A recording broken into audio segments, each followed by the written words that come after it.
1, 0.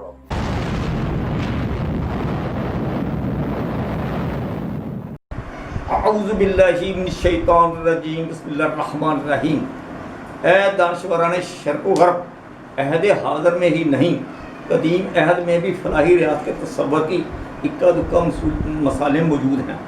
قدیم تاریخ میں اشوک اعظم نے حضرت عیسیٰ علیہ السلام سے 300 سال قبل فلاحی ریاست یعنی ویلفیئر اسٹیٹ کے تصور کو پیش کیا تھا۔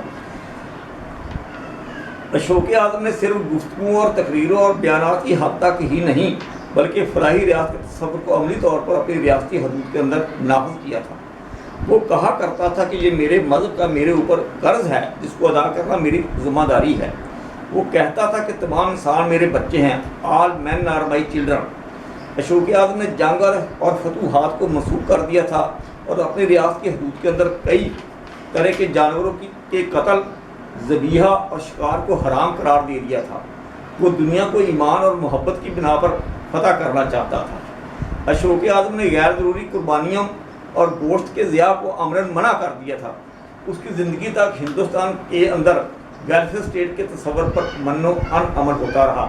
بعد میں یہ نظام زوال پذیر ہو گیا۔ وما علینا الا البلاغ المبین۔